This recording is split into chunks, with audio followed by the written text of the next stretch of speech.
Good evening, everyone, and welcome to another episode of your favorite show.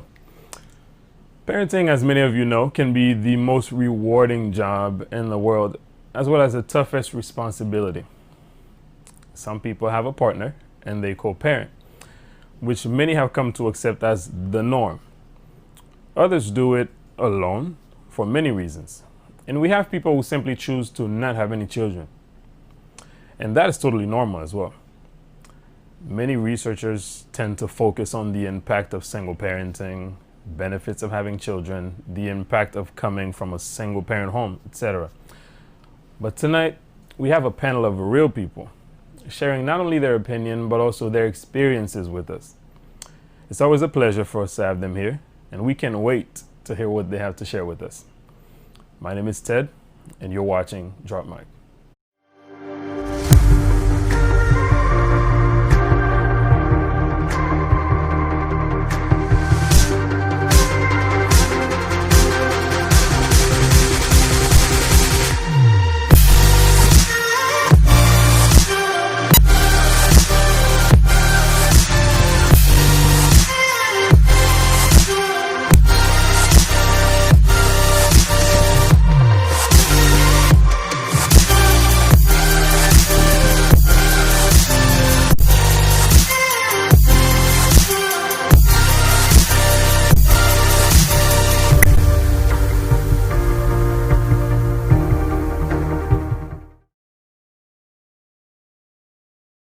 All right. Well, thank you everyone for being here.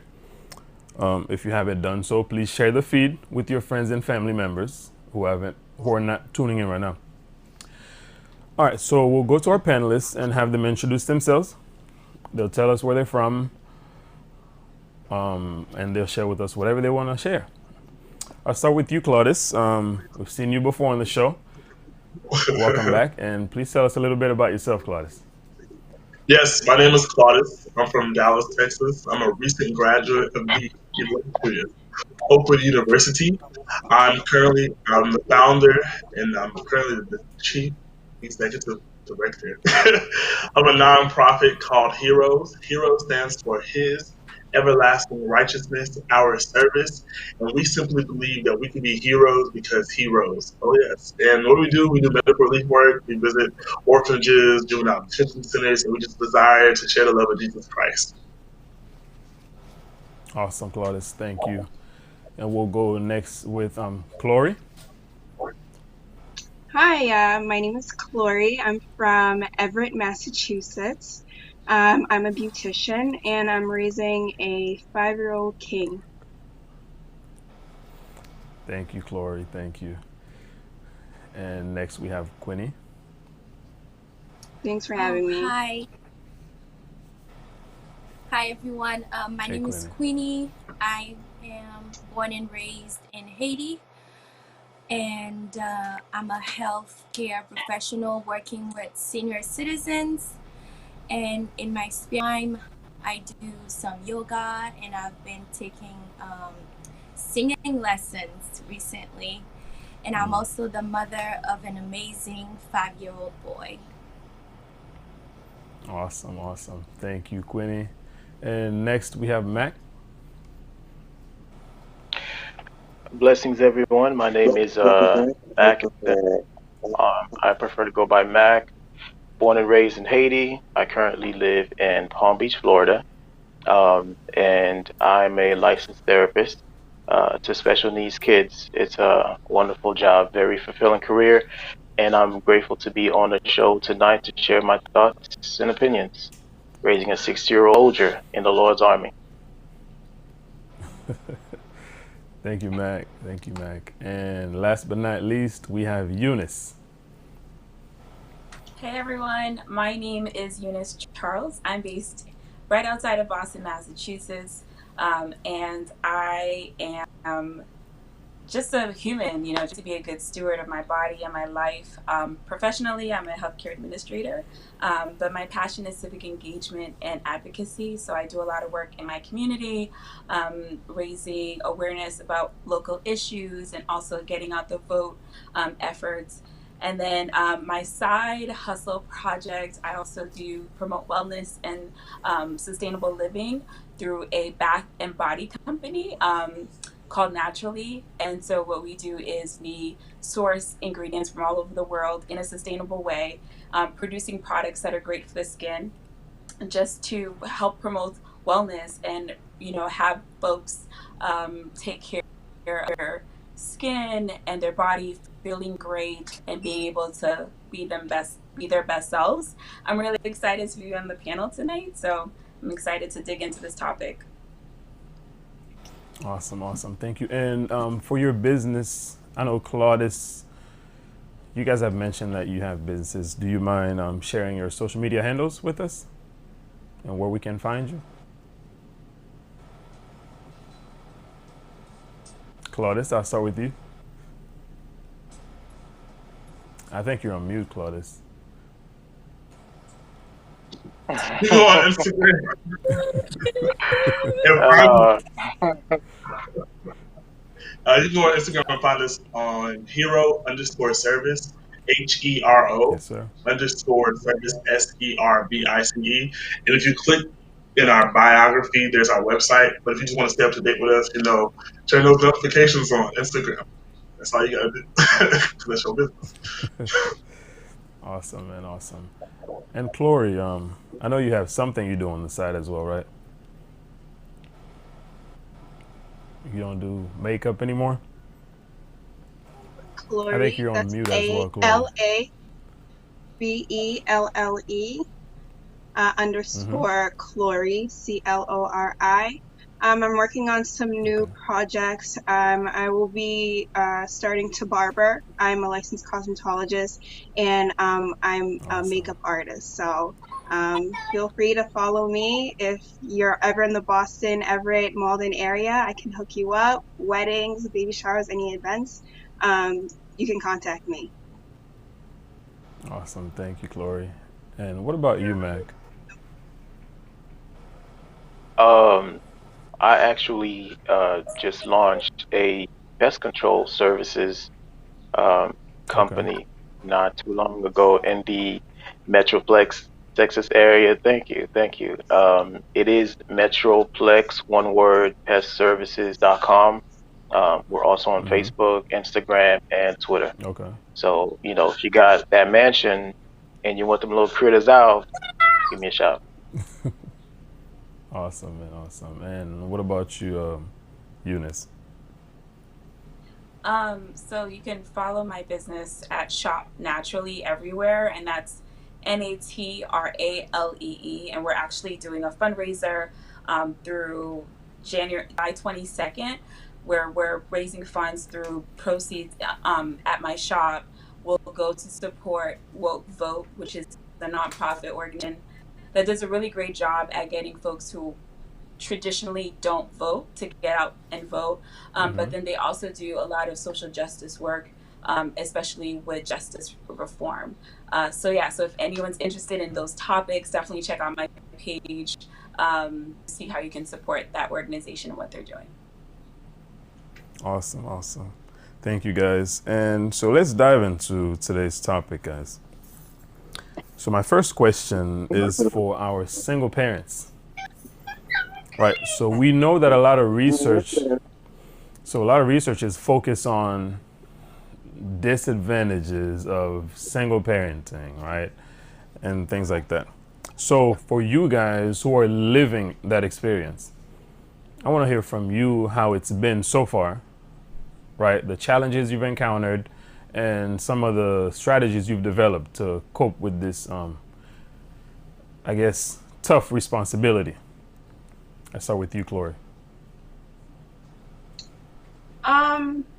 So like you said, being a single parent or being a parent in general is a very rewarding, and I wouldn't trade it for anything.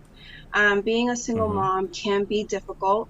The way I cope with it is, when they say it takes a village, sometimes that's actually true. It really does take a Yeah. village, and it's important to have a support system that's around you, friends, family, and also just to plan ahead for a lot of things. And the disadvantages sometimes is being stretched too thin. You try to do everything and do everything well, but sometimes something has to give. So I found that, just planning ahead and giving myself some grace. I have had to learn to give myself more grace. I don't get something done. Yeah. I didn't get to spend much time on the homework, sitting, like I try my best to tell myself, it's okay. You're doing the best you can. And, you're providing, you're doing it. And it's just to encourage yourself. Always remember to encourage yourself. So that's Yeah. my way of coping. Awesome. Awesome. Thank you, Chloe, for sharing. Next, I believe we have Queenie. Yeah. Could you repeat the question for me, please? Oh yeah. How's the experience of raising your son? How's that been for you, and what are some of the challenges you've encountered, and how are you coping with all of that? Oh, I mean, I never like planned how I would raise him, or Mm-hmm. I know I would be to be a single mom, pretty much. Mm-hmm. And honestly, it has its angles. Um, and in the good days, we got it together. I get everything done, and you give 100%, sometimes 1,000%. And on the days Yeah. that it doesn't go the way that I would want to, um, I just learn to just let it go and start over tomorrow. And like Mm-hmm. I honestly realized that it takes like and my sister to help me out with Tristan, because not only I have to work, I also go to school. full Mm-hmm. time, working full time, go to school full time. So I learned the hard Wow. way last semester actually that I was stretching myself really thin and I Mm-hmm. needed to slow down to avoid burnout. Yeah. So it is something, but it has its rewards. Okay. So when you say you're stretching yourself really thin, are you practicing self-care at all? Which has been helping me. It Mm-hmm. has helped me cool down because I would sometimes lose myself, and then like with yoga, I'm able to center my soul and reach deep inside and be able to deal with what the outside world has in store for me. Like I'm able to take a Okay. break, even if it's for 7 minutes and come back even Mm-hmm. stronger. Okay. Okay. That's awesome. Thank you, Queenie. And what about you, Mac? So for me, Mm-hmm. I draw my strength 100% from the Lord. So, I got to start Mm-hmm. my spiel with that because, if it had not been for the Lord, don't let me start. Uh, when my situation came about, it Yeah. was difficult because, I was full-time employed. And so when I became Mm-hmm. a single father, it kind of, I had to go from having support to having no support overnight. I'm talking about the very next day I had Mm. to go to work early in the morning. And so God just has a way, where it says he'll never give you more than you can Yeah. bear or handle, to where things just literally fell into place outside of my trying or even knowing what was to come, to where I honestly didn't skip a beat. Uh, you know, I was able to find someone to watch my child go to work, provide, come home, and be a father to my son, really without much distress to my life. Now, that's not to say that it didn't take its toll, right? Obviously, because when you go from a two-parent household to one, um, the parent that's doing the heavy lifting, most of the lifting is going to feel most of the pain. But, I'm so grateful that God, he does promise that he will give you this peace that surpasses Yeah. understanding. And so he gave me that. And because of that, I was able to really not so much feel the full effect of it, um, even though that, the effects were there, but it wasn't as much, to say if you didn't have a comfort, a source of comfort to give you Mm-hmm. that solace. So I'm really grateful. It is the challenges of being a single parent nowadays is time management. Obviously, you can't do Oh yeah. everything that you were able to do before. Uh, when you Mm-hmm. had someone at home, you didn't have to worry about it, and you could, hey, I'm gonna step out to the court for an hour. I'm gonna hit the gym for an hour. So all of that is out the window. So now you have to kind of just restructure your whole life because with Mm-hmm. you and the kid has become your whole life.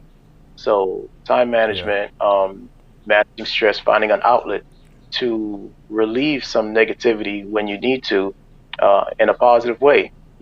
That's kind of a play or not play on words, release negativity in a positive way. But that's what you got to do as a single parent because you can't Yeah. let that frustration show or take it out on the kid.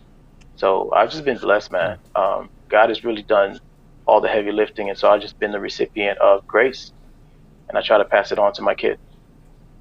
And I know you've mentioned how you try to manage the anger and not to pass it on to the kid. Like, how do you do that? Um,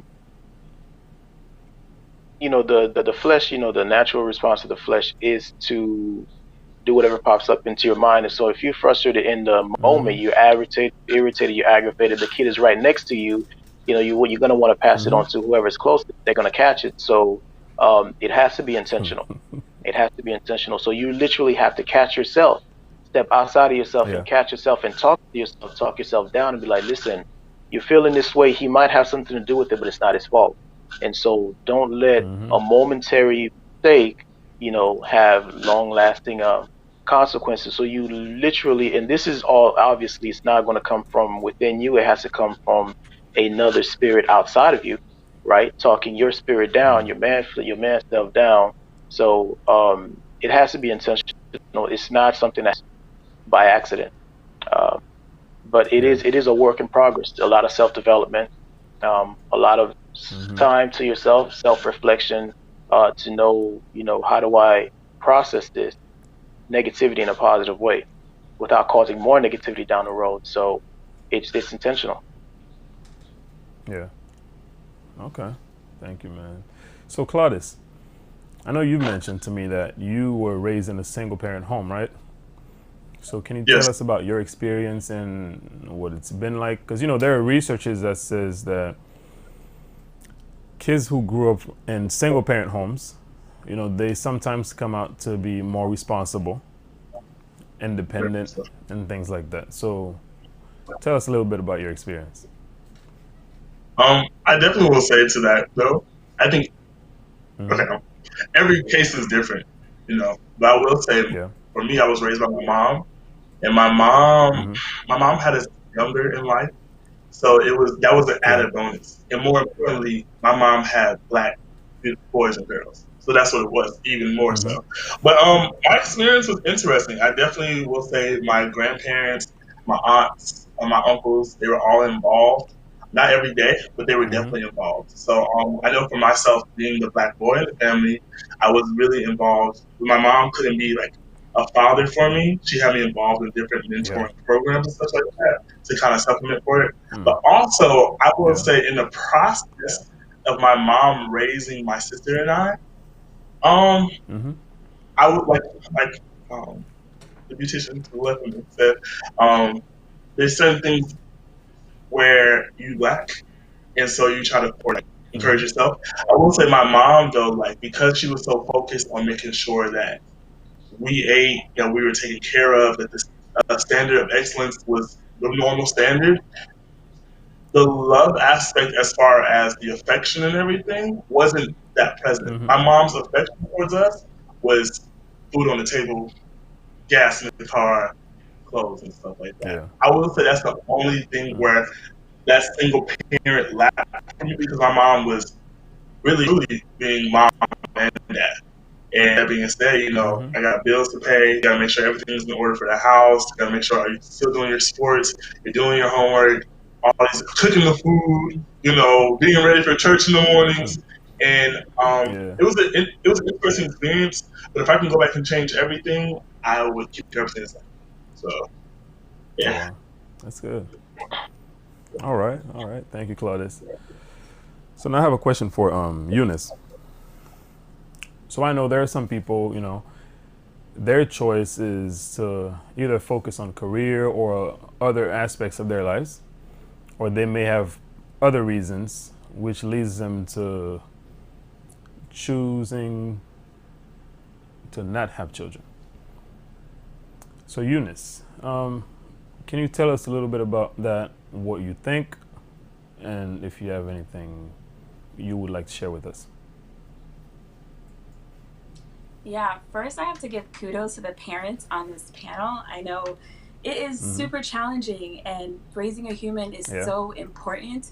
And the fact that you guys are doing that and you're doing it with such grace, I just want to say kudos to you. I think that we all have our different ministries and different things we're good Yeah. at. So for me, when I was growing up, I struggled a lot with my existence, right? Like I had a lot of like why am I here? Like there was all this grappling with my existence. And so part of Yeah. it is I don't feel comfortable bringing life into this world when I had so much trouble with my life in this world. I don't know if that makes any Yeah. sense, but and then also the world is so dangerous and there's all this other stuff.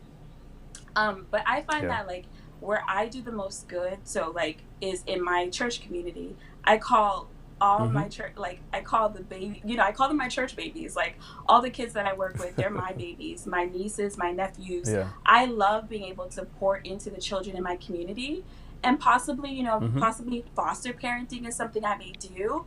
But I'm not Okay. Okay. sure where I would best serve this world is for me to be a parent. And so, Mm-hmm. for a long time I said, I wouldn't have children, and I haven't really changed my mind. I'm kind of open to Yeah. it if, depending on my partner, but for the most part, I Mm-hmm. think I would rather just like spoil my nieces and nephews and do good to the world. I Okay. hope that Okay. answers your question. Definitely. I mean, thank you for sharing that with us. And I mean, one of the things I wanted to ask you though, like follow up question to that is, so like you said, your decision ultimately will depend on your conversation with your significant other, right? So how would you approach your significant other with something like this? How would you start the conversation? Yeah, so I actually have to say, so the last my last very serious relationship, we ended up breaking up because he wanted to have kids, and at the time I was like, I don't want to. And so Yeah, but yeah. usually if I'm entering a relationship and starting to get serious, it's one of those Mm-hmm. early things that I put on the table and I say, look, this is where Mm-hmm. I'm at. And if this is something you want, then I'm probably not the person, you want to go into this relationship with. And then as Yeah. our relationship progresses, it's something we can revisit and relook at. So I usually just Okay. put it out on the up front to be fair to the person I'm with. Um, Mm-hmm. yeah. Okay. Yeah, that's definitely good, because we all know communication is definitely very important. So I have a question for my single parents on the panel. How is the dating scene for you guys? Does having a child make it more difficult for you to to date? Let's start with you, Chloe. Man.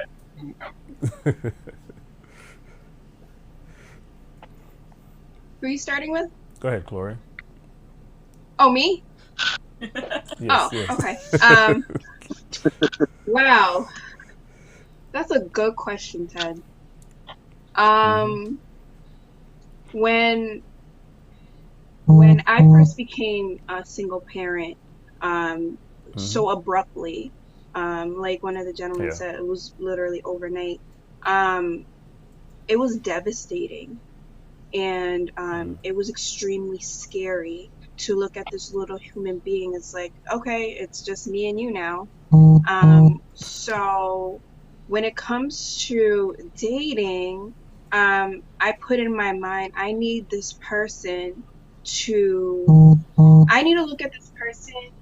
If my son emulates this person, will I be okay with that? If Mm-hmm. my son turns into this person, is it going to be a good thing? So I go on and I think about who's going to be the best example for my son before I think about who's going to love me the most or who's going to love me for me. As a parent, you Yeah. kind of put that last. It doesn't even matter. I want to see, because when they come into my life, I'm a ready-made family. So I need somebody who's in the mindset that, if I take this woman, I'm an instant parent, and this child has to be like my own. And if I feel that Mm-hmm. my son doesn't attract this person, then I will not be with them. Because I feel like Mm. children, they can read energy and they can see your spirit. So if my son reacts a certain way, I take that very seriously, because I believe that, you know, he can understand somebody's spirit and to know, you know what, I don't know what it is, I just don't like this person. And that would worry me. So dating is something that, like, I know for myself, like, it's not that important, because I have learned um apart from God to be self-sufficient. And Mm-hmm. Mm-hmm. to bring somebody into my world to mess that up for me and my son, it's troubling. So I believe in just waiting for the person to come to you. Believe God for Yeah. it, and just know that. if it's meant to be, it will be. But I'm going off tangent, but what I'm saying is my son comes first when it comes to a relationship. If he likes him, cool. If he feels something funny about him, he's probably right. Interesting. So, Yeah. a follow-up question to what you just said, though. Since you said your son comes first, so let's say you and that person ends up dating, right? So you guys decide to take the relationship to the next step. Would you say that your son still comes first? In terms of marriage? Yes, in terms of marriage. So, when it comes to marriage, I believe when two people become one, that's the foundation for that child's life. I don't want to say my husband will come first, but we are a unit. So,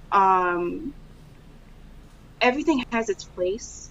I believe my son is still my number one priority, but I will put a priority on my marriage, because if my marriage is not well, it's going to affect the way we parent. So I think that priority will slightly shift. Instead of him being number one, he'll be number 1.5. Okay. Very good point. So, what about you, Quinny? Has the single parenting get in your way of dating? I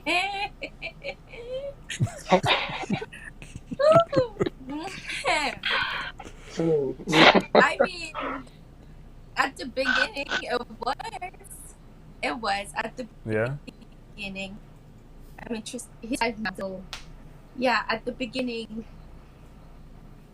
it was challenging because I'm from a Haitian household, and even though my mama is still with me, so like when I started dating, it was more so like, oh, you got a child home and you're already out. Who you talking to? Who's this? Like, what time are you coming home? Like, it was harder in terms of like my mom there, and she's Haitian, and I know she wants the best for me. She wants to make sure that whoever I'm talking to will not like will see that I'm a single mom and take me seriously, and not just play with me and not waste my time, But when it comes to my son and how I choose people I date, first and foremost, I tell you I have a kid. And second of all, I am still in school. I tell you I am in school full time and I work full time.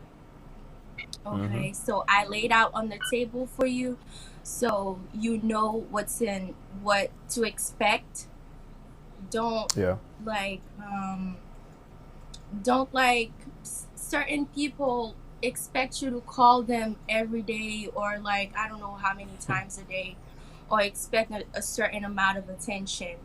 So for them, I will tell you what to expect, so you don't think that I'm gonna be that person. If that's what you want, if that's the level of attention that you need, then I'm not the person for you, because my attention first and foremost is to my son, and then to my education. Okay, so has it been hard? Not really, but as long as you're honest with the person that you're dating, or want to date, I think that it's not going to be easy, but as long as they accept your terms or want to be with you, they should be able to compromise or fit in your life seemingly. Get into the video. Okay. Love you too. Close the door.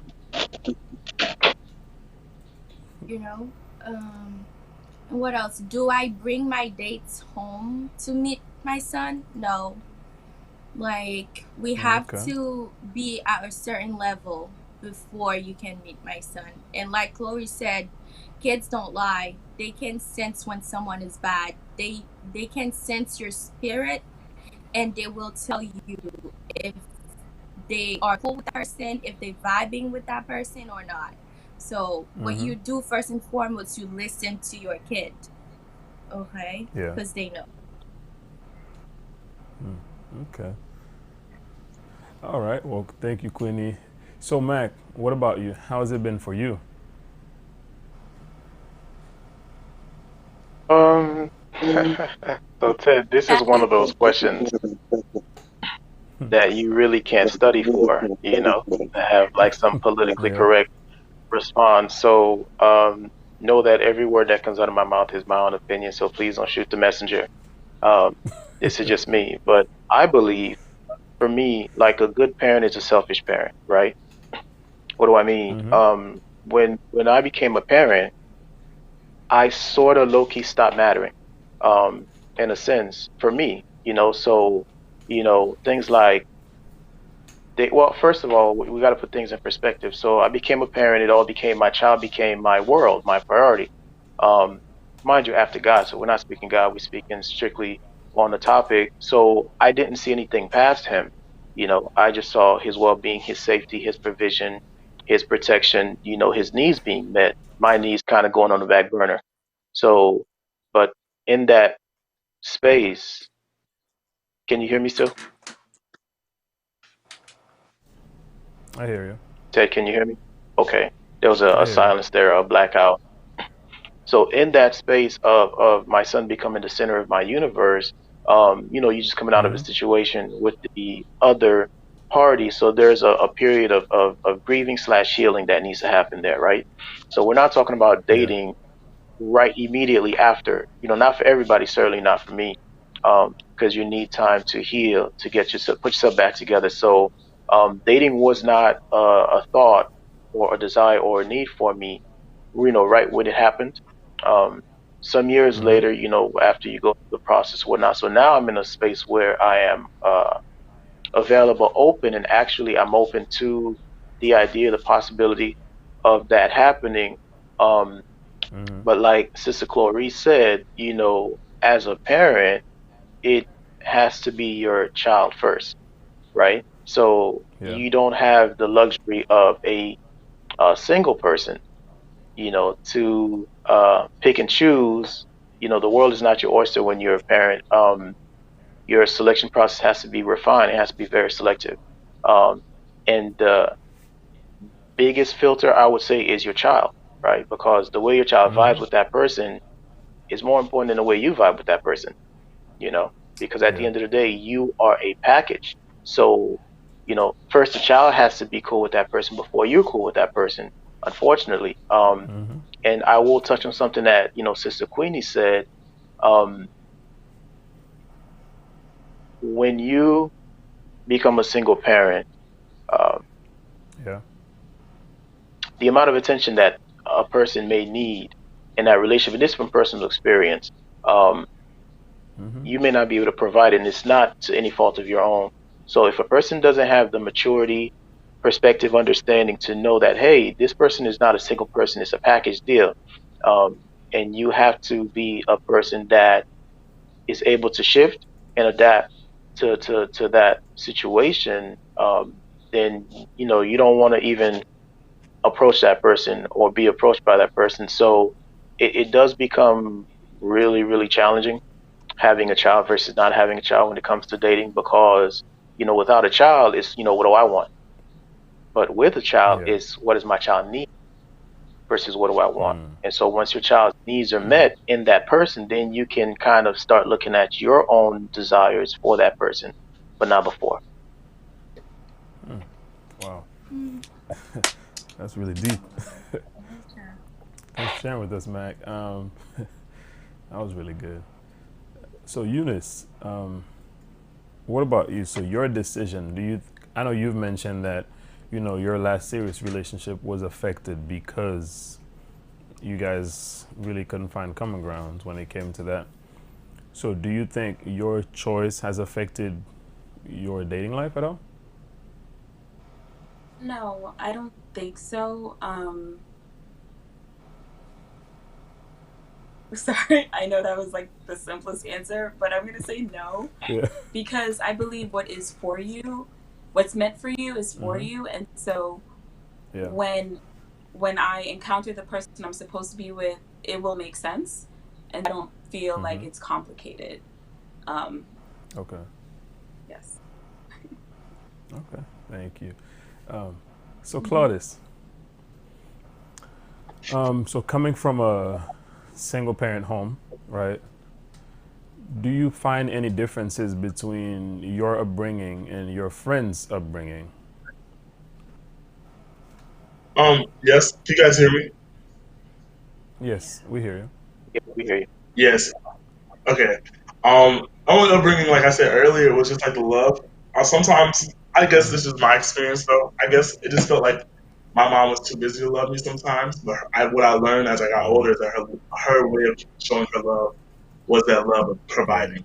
I will say for my friends who had Mm, both parents, like you can see where like the parents had time to be parents and not just providers, if that makes sense. Um, mm, and I think it's you know I think it's deep to know that. I think it's really deep to know that yeah. because it's important. But other than that, it was pretty much standard. Homework, curfew, whoopings. It's the basics. Okay. The So I basics. have a question for the panel. So all of you guys can, jump in and give me your answers, your thoughts. So do you guys think it's selfish for someone, let's say you don't want to marry, you don't want to marry anybody, right? You don't want to be married, but you want to have children. So for a lady's perspective, you go to a sperm bank and you get a sperm donation and you're raising your child on your own, right? Willingly. So do you guys think this is a selfish decision? I'll start with you, Claudius, and then we'll go down the line. Uh, If you decision to raise them in Say that right, again, Claudius. I can hear you. repeating your question, you asking if is it a selfish decision for a said so parent Yeah. to raise a child by themselves? Um, If they choose to raise the child alone. I don't think it's selfish. I just don't think it's God ordained. I feel like sometimes, it's Why is? 2020. Let's just be real. Um, everyone has their feelings in the mix of everything. Um, I know Yeah. a friend that's currently raising a baby, and the dad is there. She's just like, the dad is a good fit for raising his child, and I don't believe that's supported biblically or by God at all. Um, which I'm gonna fall into the pit. I, I, some people are selfish. Some people feel as if they are doing a better deed to the world because they're raising their baby with good intentions for what they see fit. So I'm indifferent in this answer to this question. Okay. What do you think, Lori? Well, Ted, I think that's incredibly selfish. I thank feel you. as if that if you voluntarily decide to deprive a child of a two-person household, I think that's selfish. And just like Claudia said, you know, I mean, the person might be a non-Christian or Christian, but I, for myself, believe in the family model that God made for us. And in order to create a child, you need two people. So I believe it's required, if it's possible, to have two people. I don't know why somebody would go out and create them, like, not, I mean, it's not terrible being a single parent, but it's a very tough thing. And especially if you're a mom raising a young man, it's better to have a man in the household, unless, you can find a father figure within the church, their coach, whatever the case may be. But second best. And I feel like if you go out and do something like that, you're reacting out of fear to fail, or it's fear that you can't find somebody. And fear is not an emotion that you should act off on and bring a child into the world, like Eunice said. You know, if you don't feel like you're in the correct place, you have the correct setup within your life, why would you go out and go find a kid to bring into your insecurity? You know, I mean, nobody's perfect, but I mean, to each his own. But in my opinion, I do believe that's selfish. You want a child, I understand that. If it didn't happen the right way, I believe you should wait until God brings a perfect person for you. And then you guys will create for the glory of his kingdom. And that's why God even created us to make kids. And it's not for us, it's showing us. We've been trusted as stewards to raise them for the Yeah. glory of God. And I just don't see with, bringing a child into the world with one strike against them already. The world is hard, life is tough, and to voluntarily do something like that, I believe that's really selfish. Very good answer. Thank you, Chloe. What do you think about that, Queenie?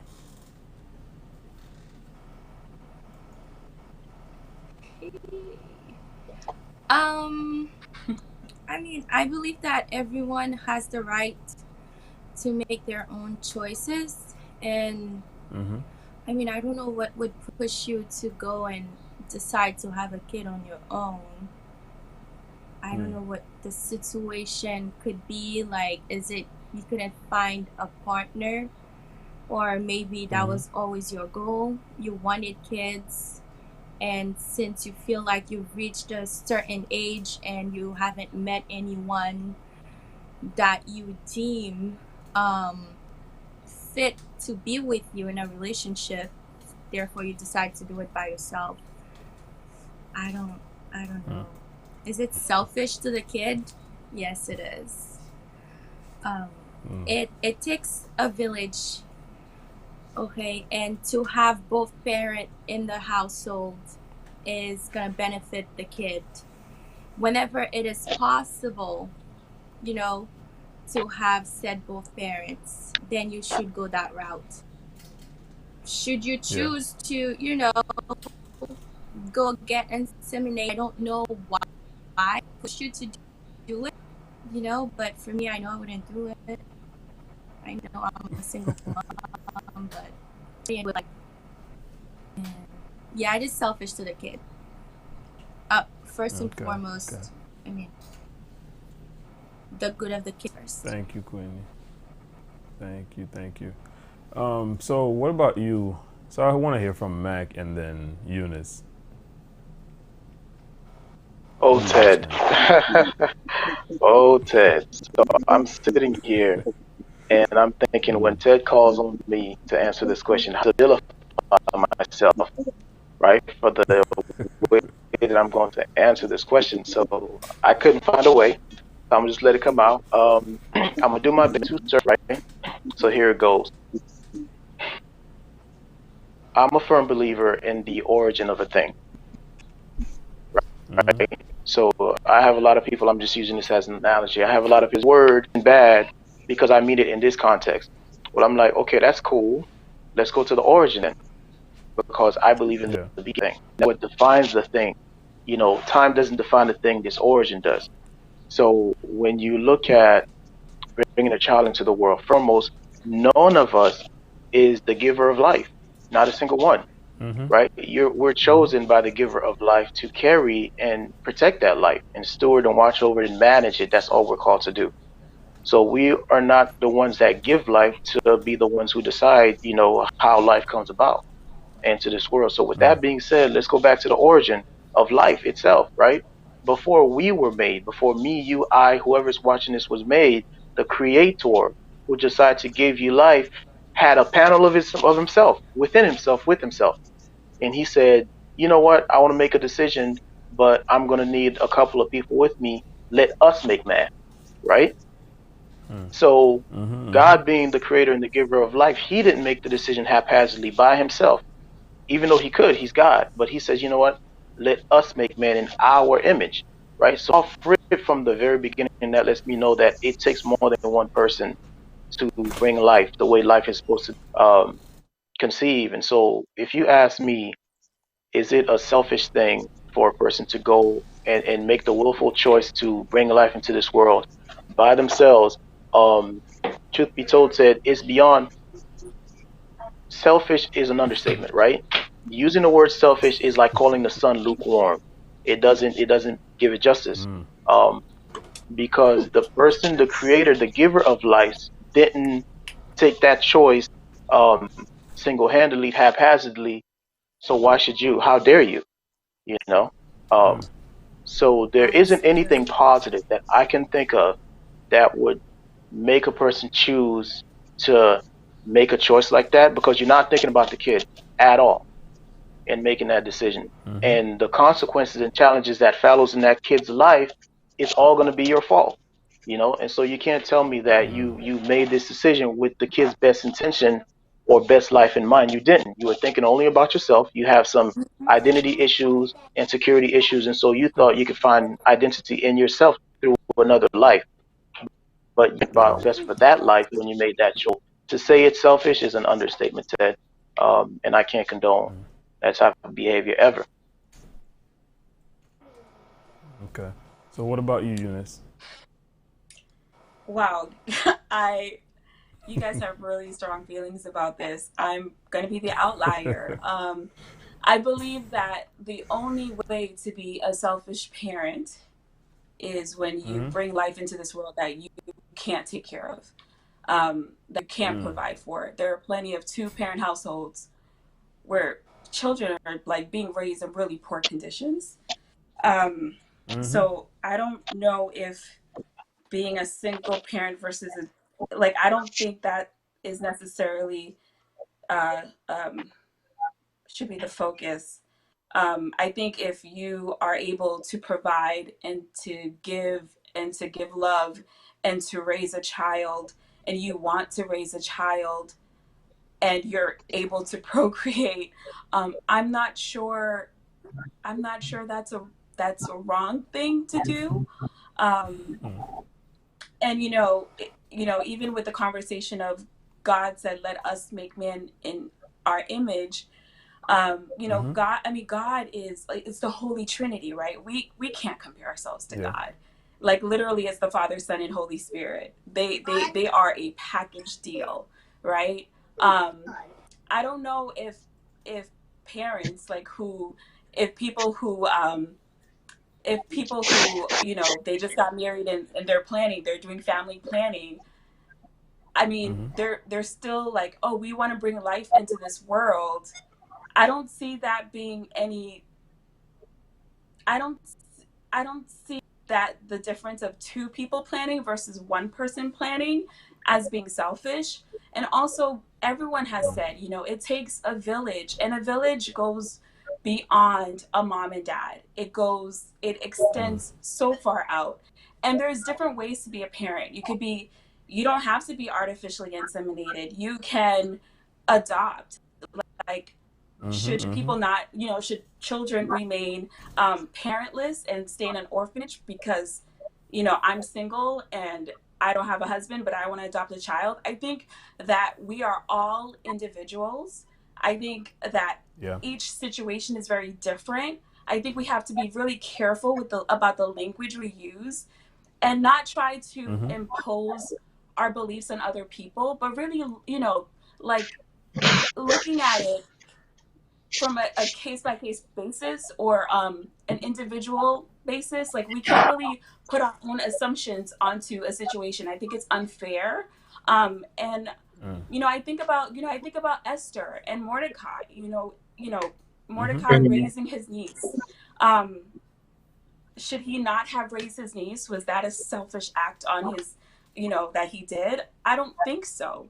And so so I don't think it's selfish for someone who is capable, who has the means, who has the opportunity to say, I want to be a parent, I will be a good parent, and they go out and do that. I don't see that being problematic. Excuse me, Very Tilly. good point. Very good point. Yeah. I just want to say, I understand what Eunice is saying, but I believe a child who's already in a bad situation, yes, Mm-hmm. one parent is better than none. I agree. Especially, she talks about Esther. Esther was orphaned and her uncle stepped up and, took her under his roof. But we're talking if Yeah. somebody purposely goes out and creates a life that is possibly a bad situation for a child. Adoption is a great thing. If you can have children and you can give a child another chance who suffered from someone who was incompetent, that's wonderful. And we should do that. But for somebody to say, you know what, I'm not going to find anybody who's good enough for me, that's basically, saying that God doesn't know what he's doing. And then you're going to go out and you're going to do it yourself. Because that's exactly what Abraham did. That's what Abraham did. He said, God's taking too long. Let me be with my wife's maid. And then he kind of, shifted things a little because that wasn't really what God's plan was. So I just wanted to say that, adoption is different. You go and look for or create a certain situation. That's why we're saying it's kind of selfish because, like Mac was saying, thinking about the child, you're thinking about yourself in that Yeah. instance. That's a good Some point. very And good points, guys.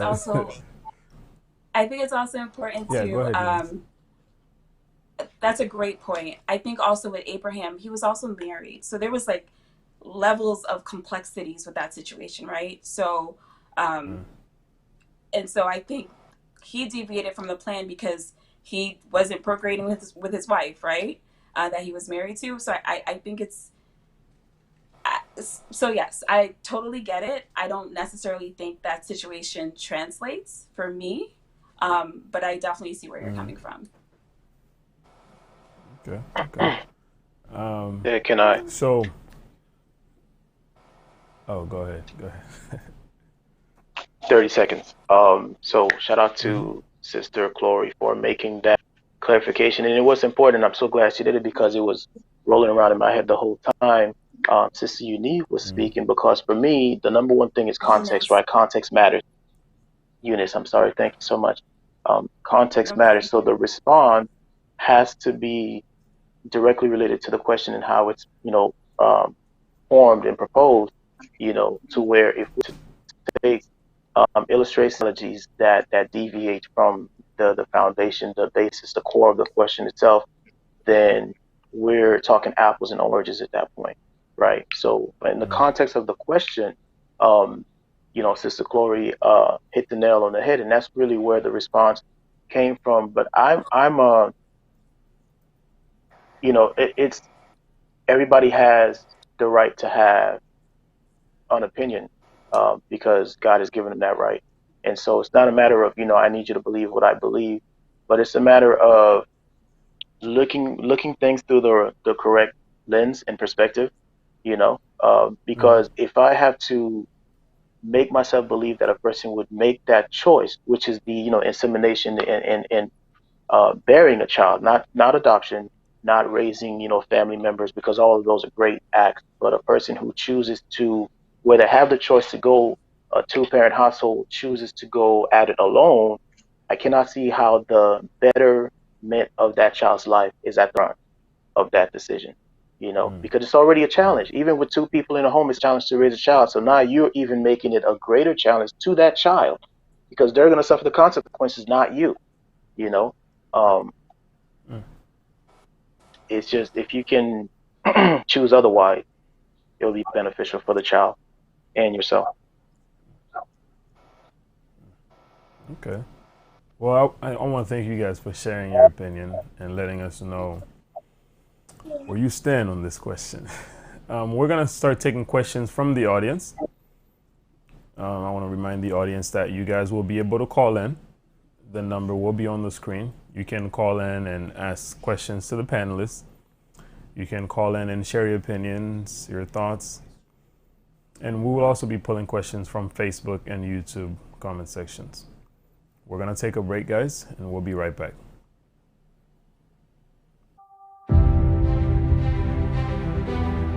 An army of youth from all walks of life, dedicated and devoted to making a difference in the community. We strive to be the change that we want to see,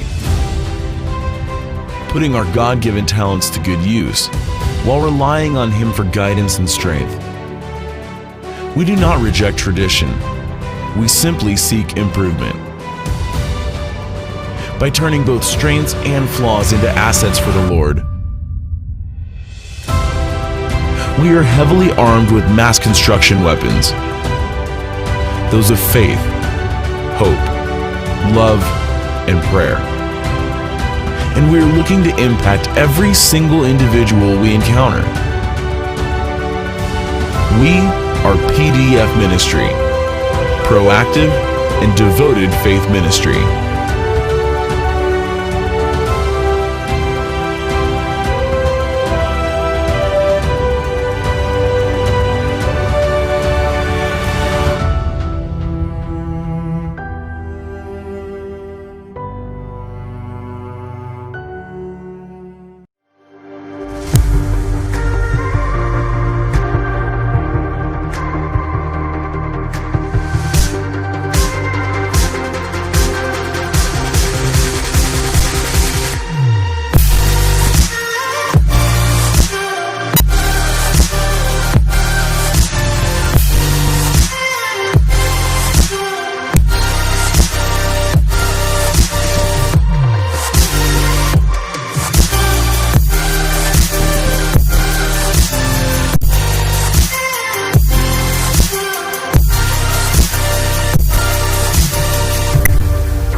All right.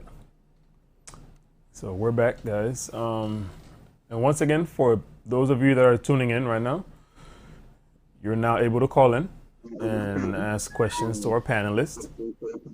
And we'll be pulling questions from the comment section on YouTube and on Facebook. We have a question right here on Facebook. I'm hearing myself. I think I have a feedback. All right, so someone asked, why date if you're not truly ready to give the level of commitment a relationship demands? I believe they asked that question when we were talking about, I think when Queenie was talking about she wouldn't bring someone around her son if she's just dating. So I would like Chloe and Queenie to, I guess Queenie, if you want to answer that question. What did the question? Can you say it again, please? She said, why date if you're not truly ready to give the level of commitment a relationship demands? Is it that I'm not ready to give the level of commitment that a relationship demands?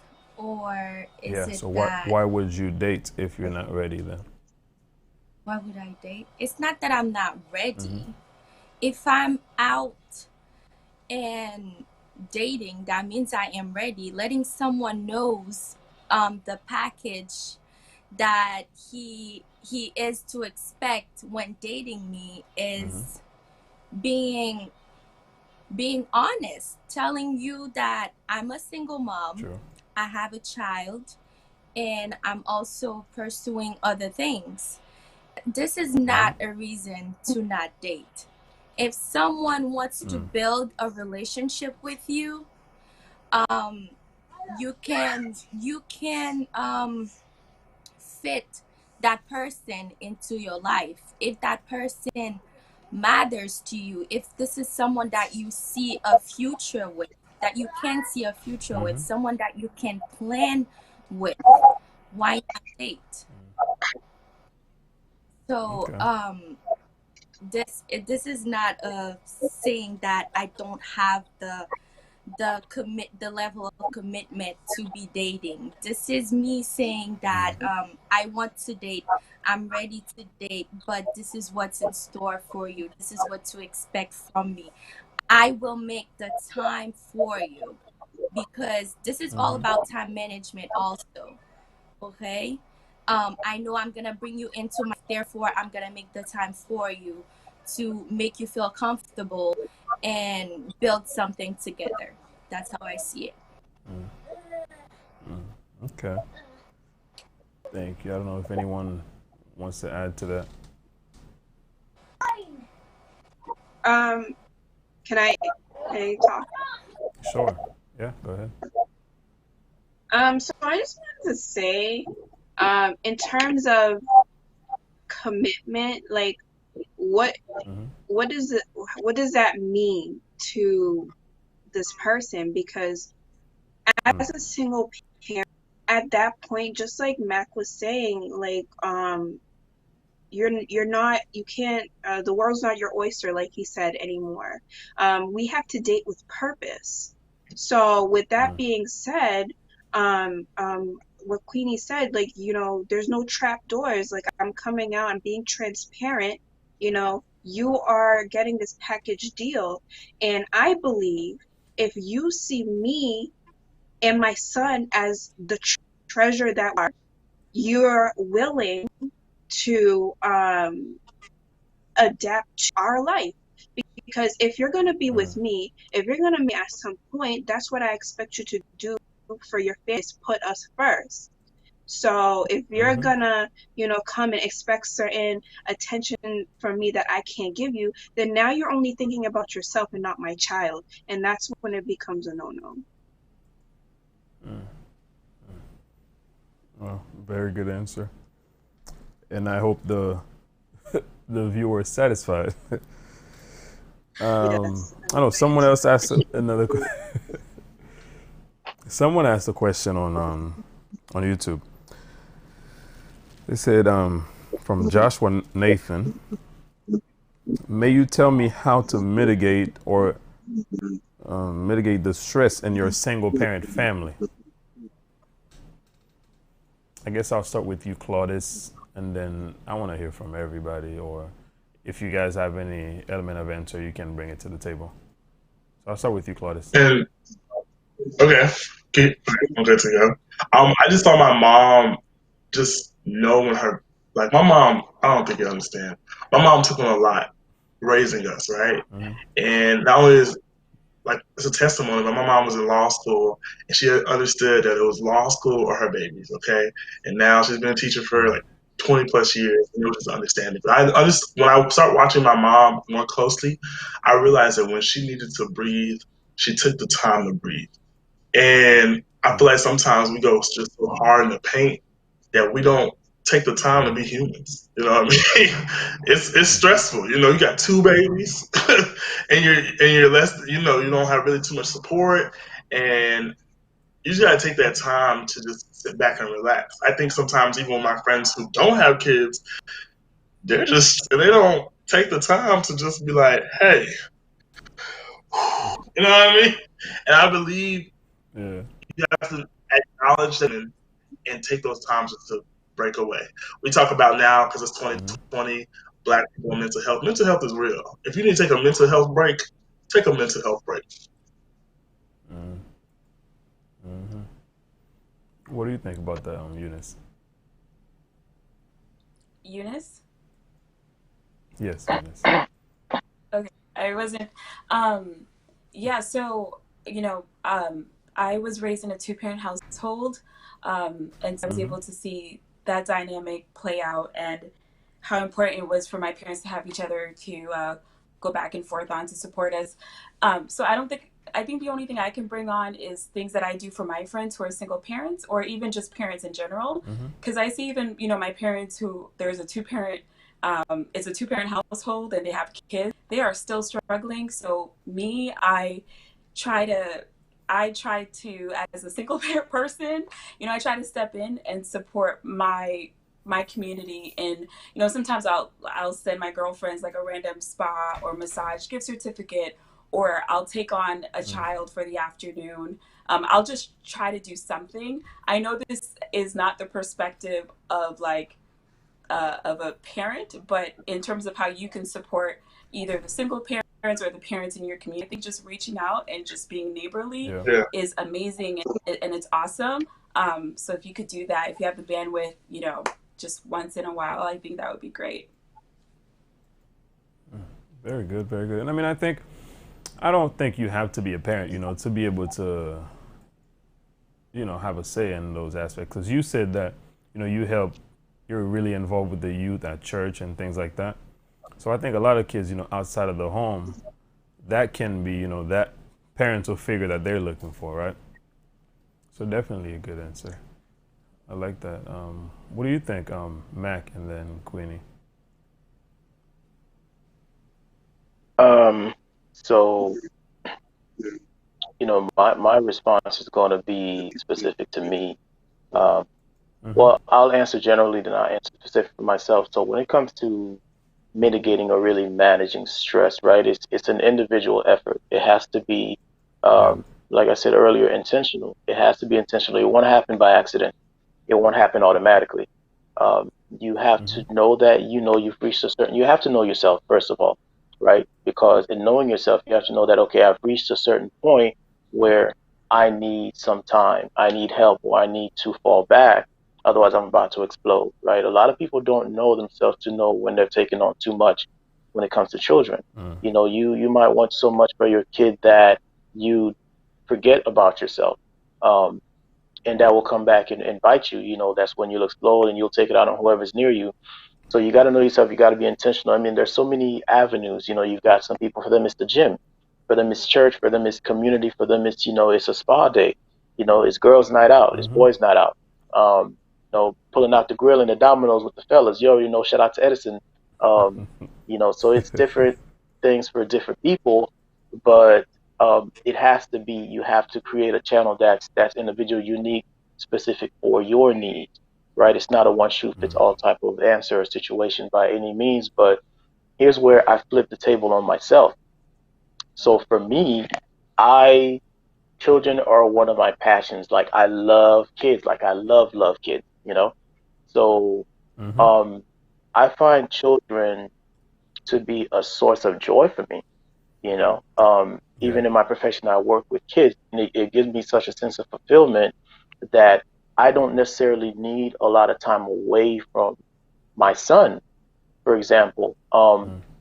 If I could be with him 25 hours a day, honest to God, I would, And so that's only my response specific to me, but I don't need a lot of me time because I find so much Mm-hmm. joy in him, with him, doing things with him, creating memories and whatnot. So he happens to, in that sense, he becomes my outlet to release stress.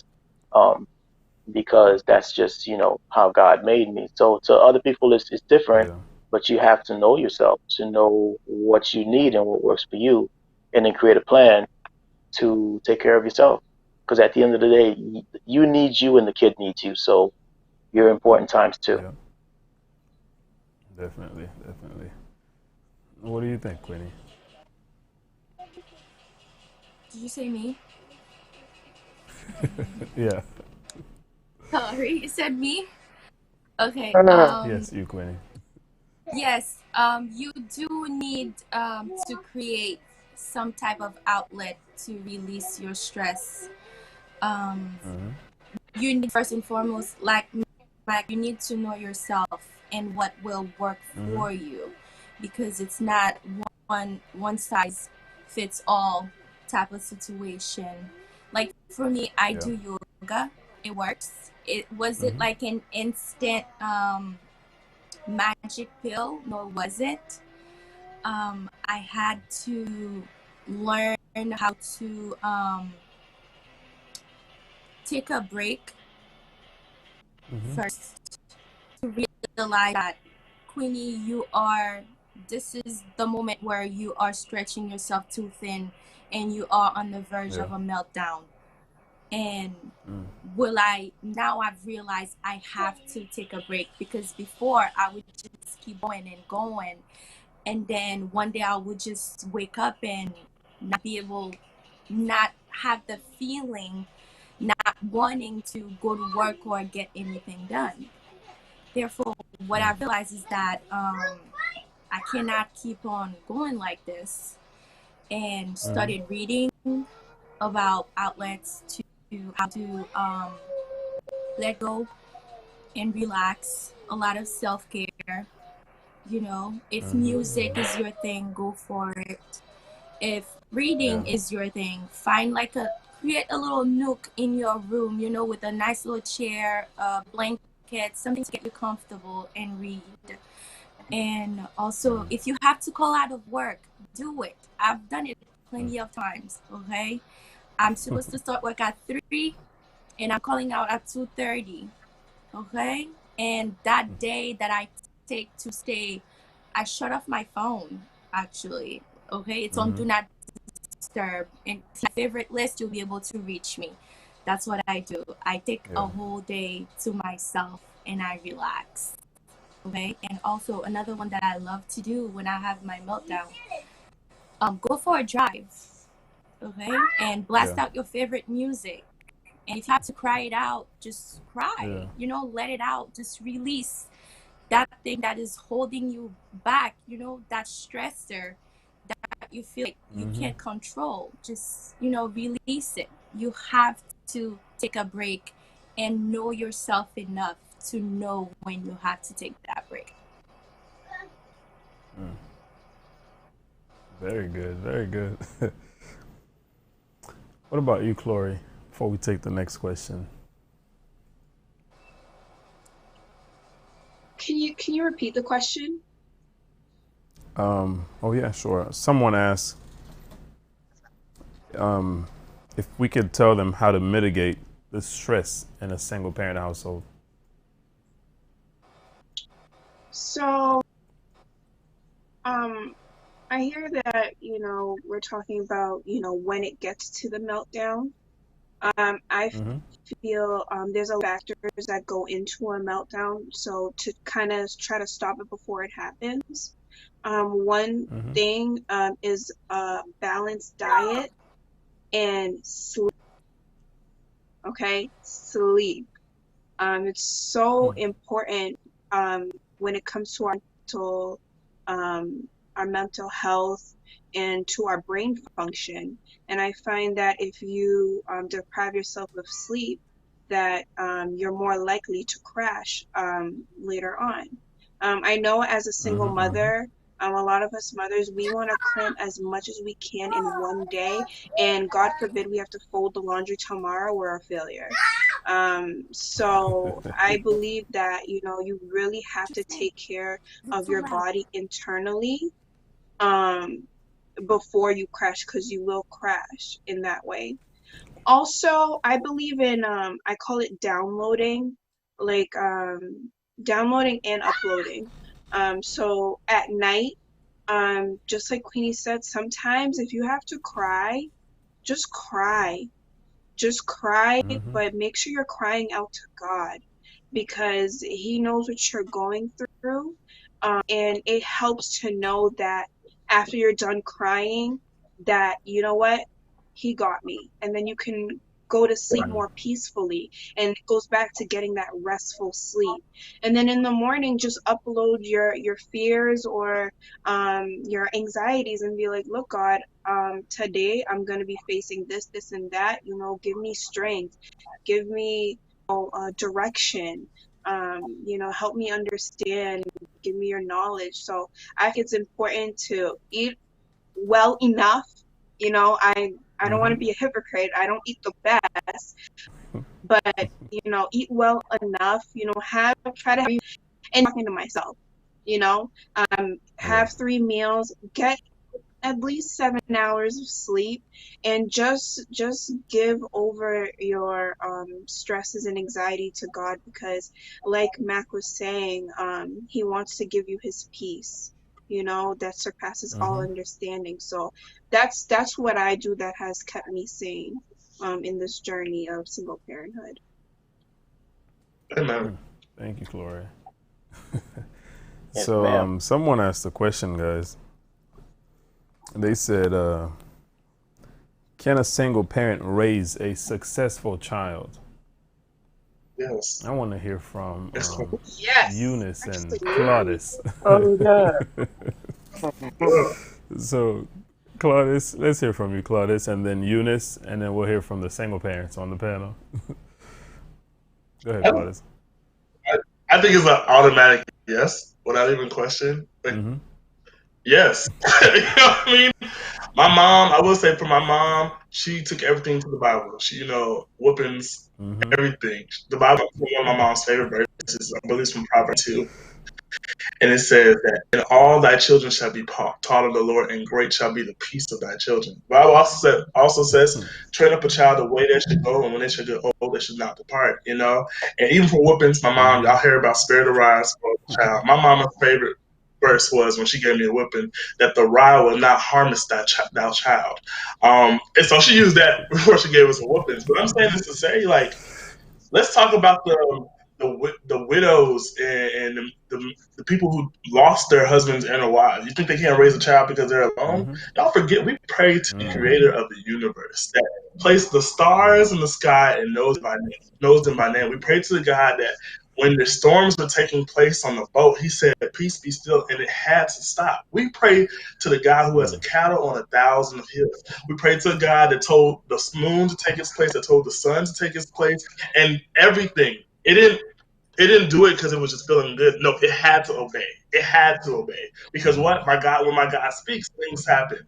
And so that's the same thing. If you pray to God, Lord, I'm committing my child to you. Lord bless it. You know what I mean? And so it's not even Mm-hmm. about the parenting at that point. It's about your faith in Jesus Christ. And if you ain't got the faith in Jesus Christ for your child to be great, man, I pray for you and wish you the best. But it's not parents don't save their children. God saves their children. And that's what the understanding is. So when you say, can a parent raise a child? Absolutely. Absolutely. Because, it's by the grace of God that I'm even in the privilege to be placed in charge of raising this child. So I say absolutely, shout out to my single parents on the screen. Hey, can I get a mic so I Thank you, can drop it just Claudius. down?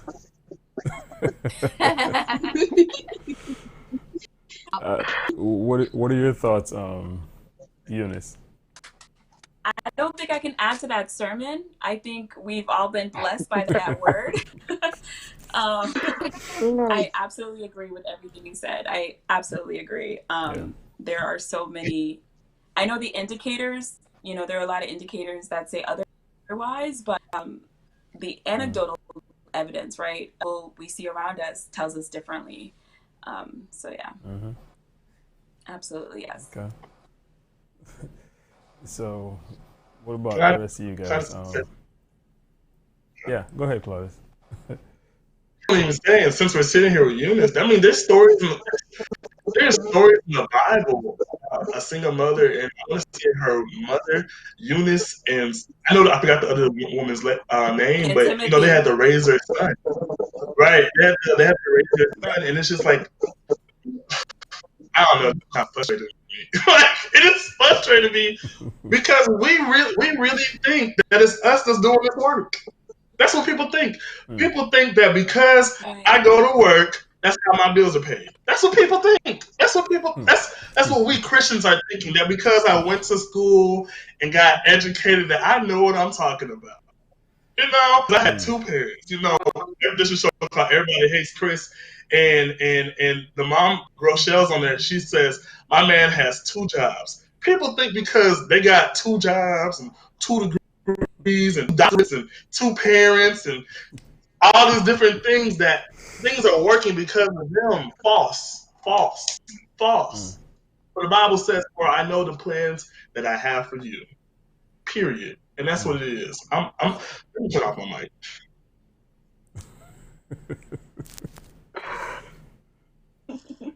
Oh man, I want to hear from you, Chloe.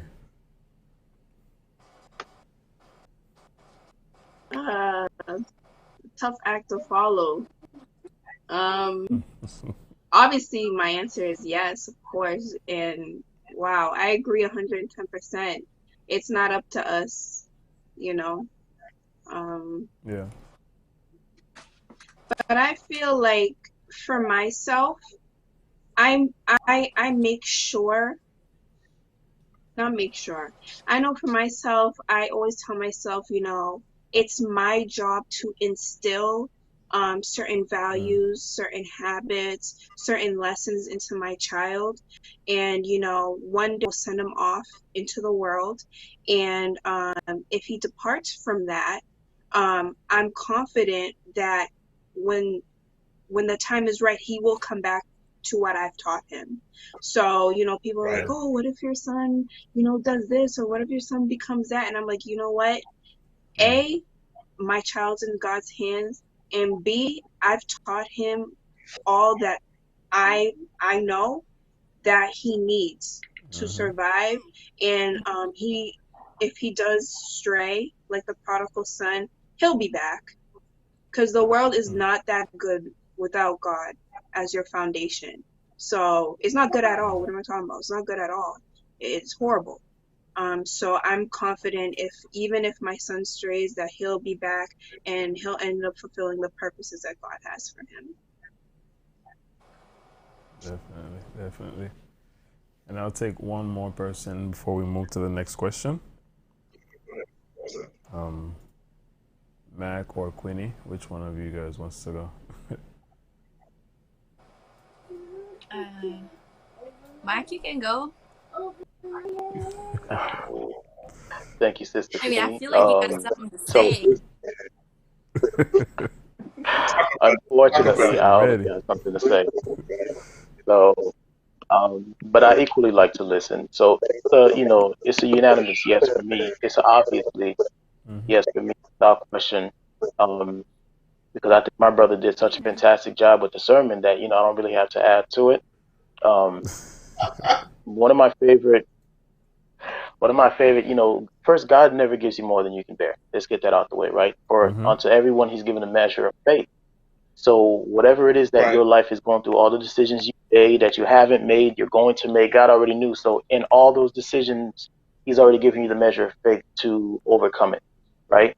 So like my brother said, it's not up to you. It's not you really. You just on the boat, right? And God is steering the boat. And so faith is what keeps you on the boat, though, whereas a lot of people jump off and lose their mind and whatnot. So the best thing a person can do in this life, I'm gonna add to it, brother Lemmy, is to work on your faith. Work on your faith, manage your faith, because with faith, nothing is impossible with God, and so that's our first priority, because he says, I already know the plans, Jeremiah 29, right? But then he also, I'm not going to give you more than you can handle. So really what you can Yeah. handle as far as God is concerned is how much faith you have. So he's giving you a measure, doesn't mean you have to stay with that measure, right? So if you want more responsibility, God, then you got to increase your faith in him for him to give you more. Um, but Mm-hmm. one of my favorite passages, and I'm going to close with this one, is when Jesus was on the cross.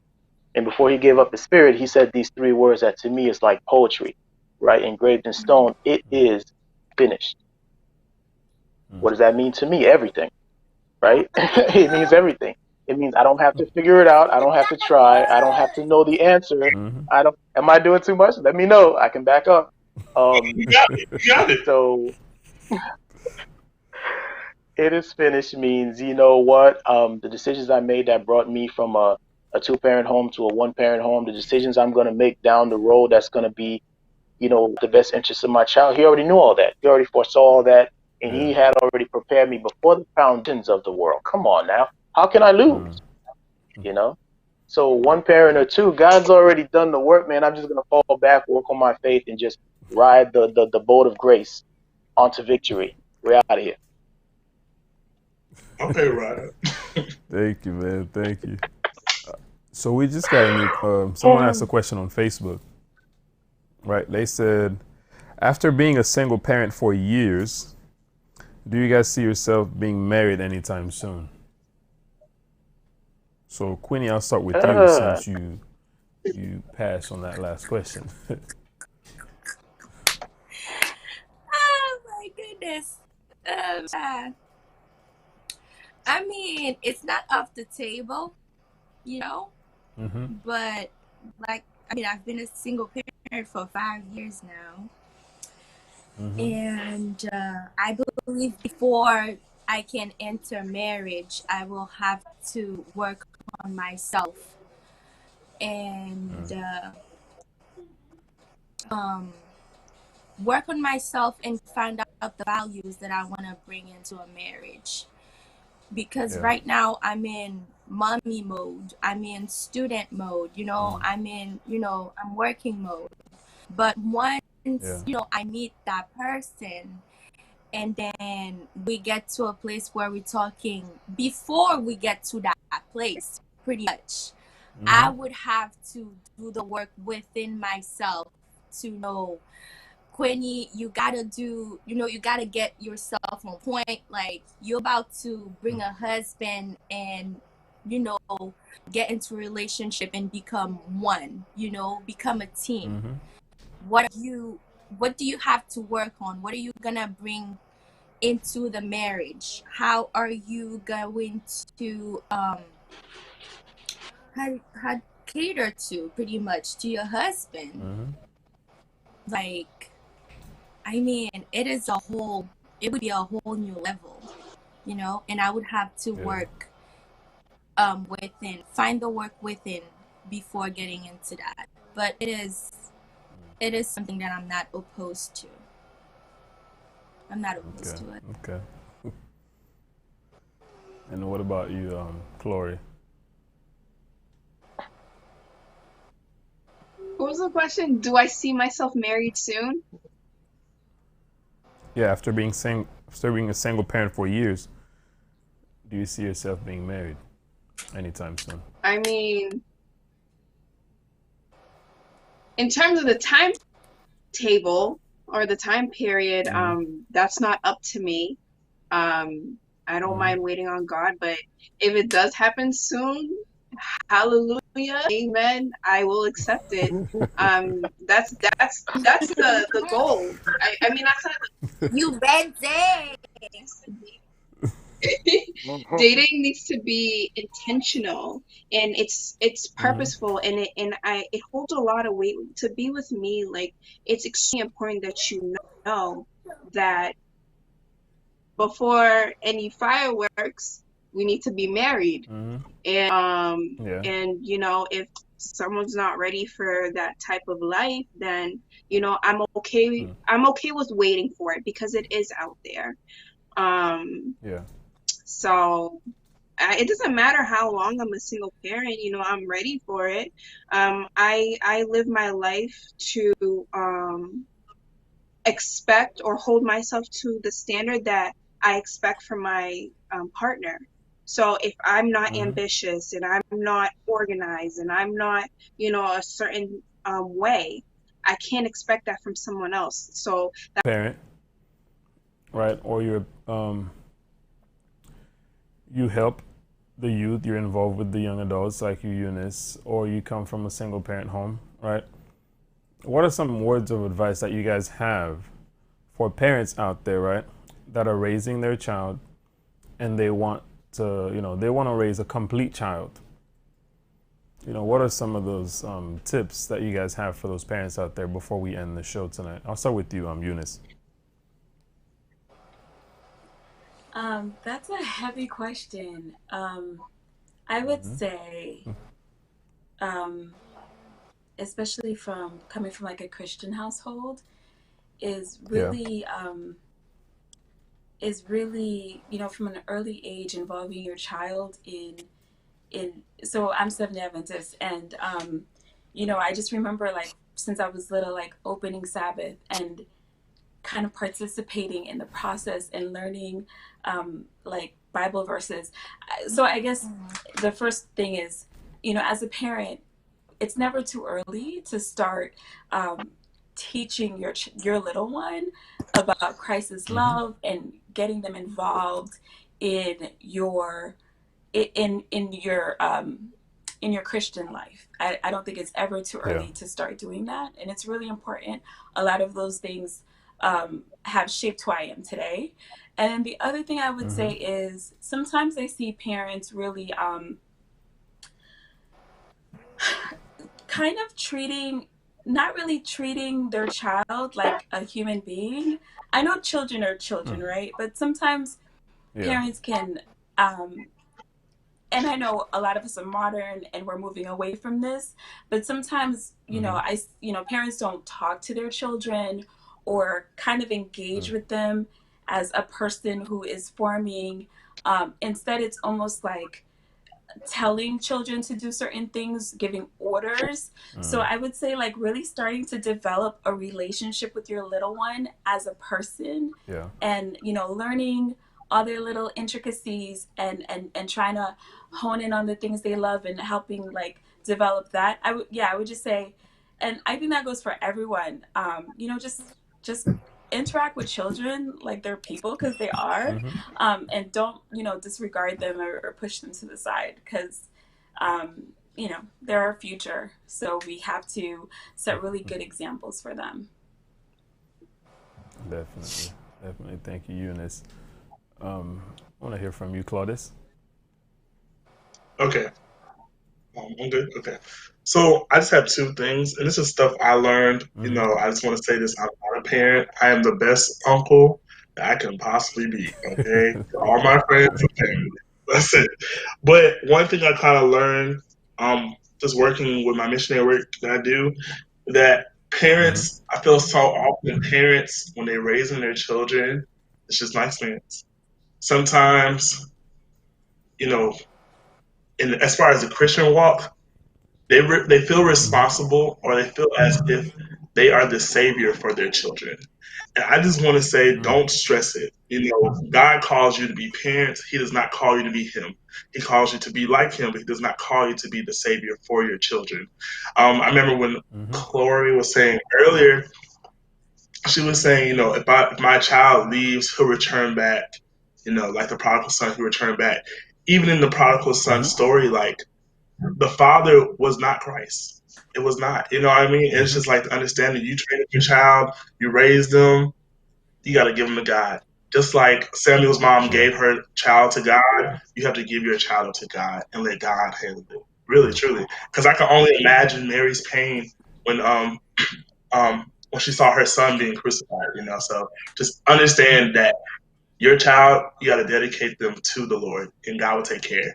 Then the second thing I want to say, just crossed my brain, it's gone. Anyways, I want I want to say just don't stress. It's understood as far as single parents, and I'm saying single parents. I have a lot of friends that have babies, and Just take time to breathe. Take those times to relax. Take times to like do whatever you got to do. But just know that even in the midst of your breathing time, you're going to make it regardless. The Bible says that all things work together for those who are called, for the good of those who are called according to His purpose and glory. So the understanding is, no matter what's going on, no matter how hard it gets, God got you. And like Corey said earlier too, when you pray, when you have to cry to Jesus. He's gonna carry you along the way.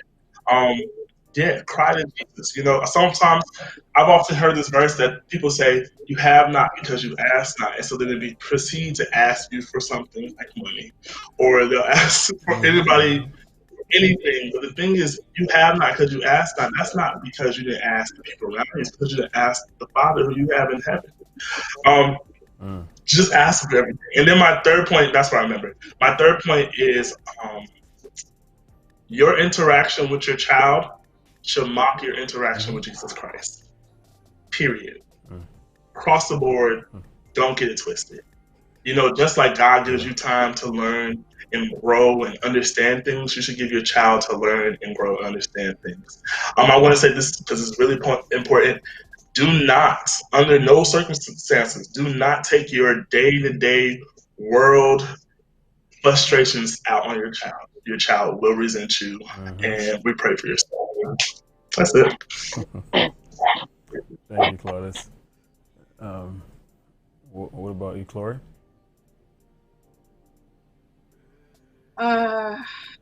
Advice. You're asking for advice for other single parents? Single parents or non-single as well. And what? Single or non-single parents. Okay. I'd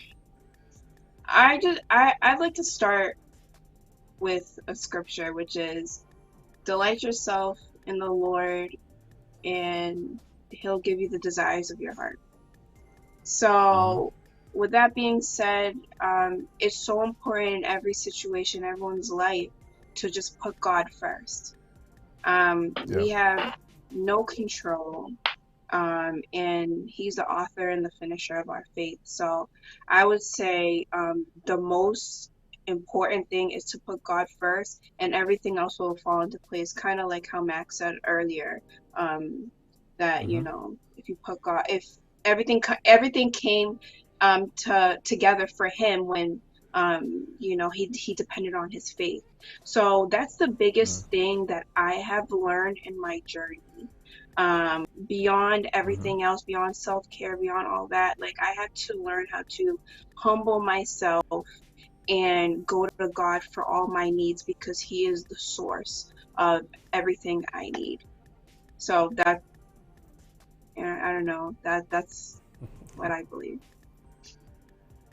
Awesome. Thank you, Chloe. Yeah, I want to hear from you, Quinny. Advice.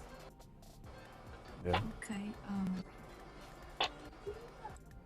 First, I'd like to say self-care. That's the biggest one. Okay. Yeah. You have to take care of yourself mentally and find a tool to release stress and stay consistent with that tool. Okay. And also, your child, they are smart, okay? They have a light inside them, and honestly, that light is so bright.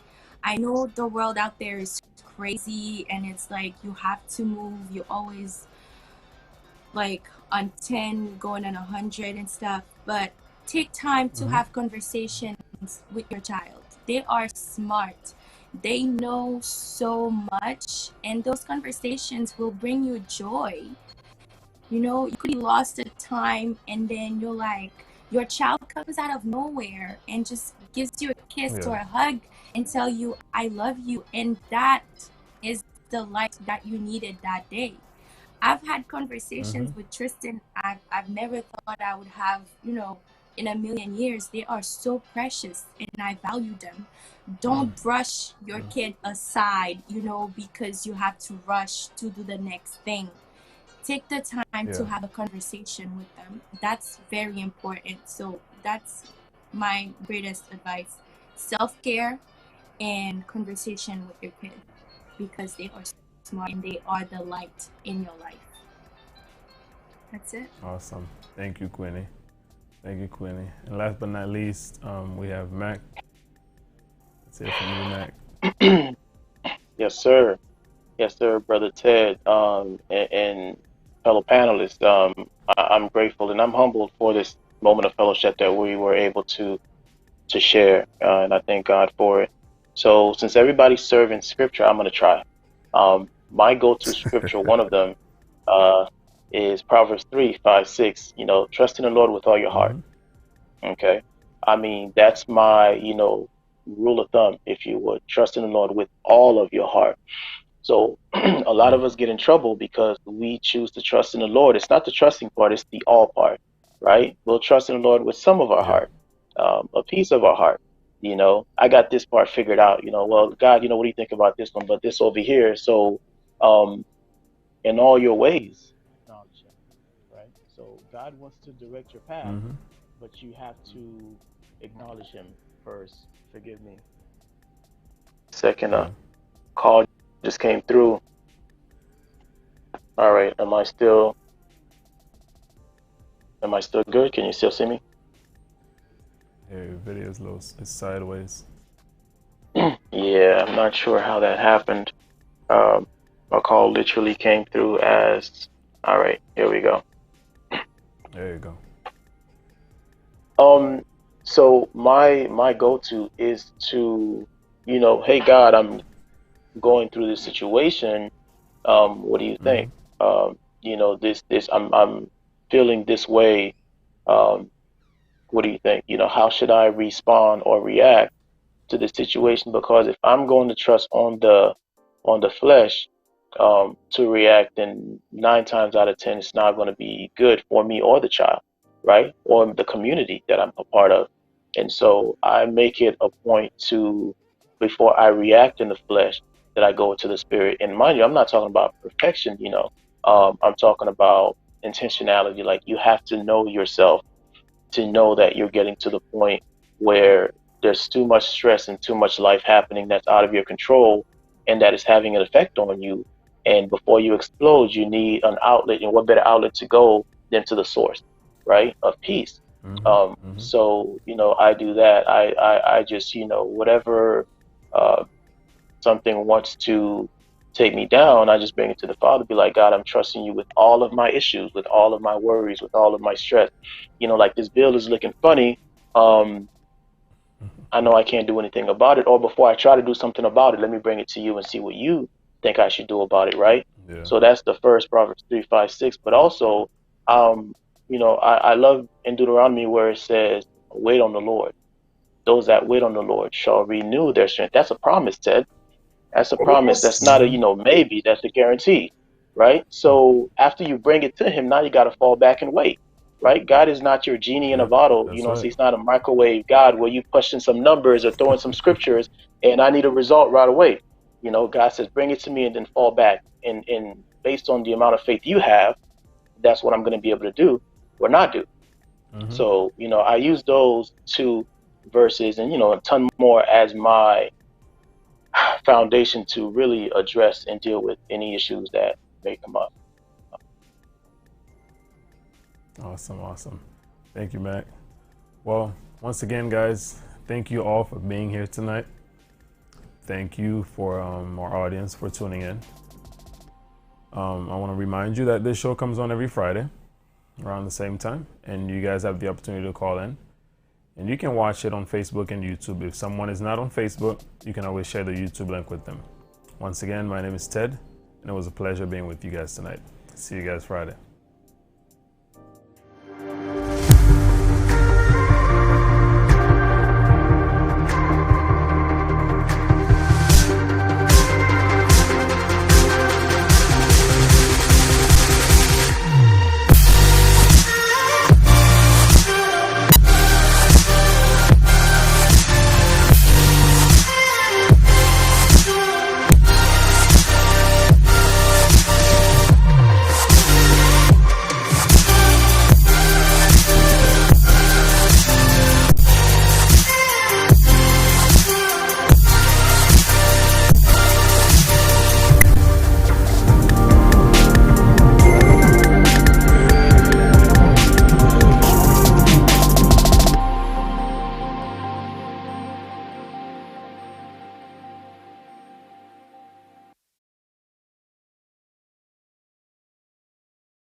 your body.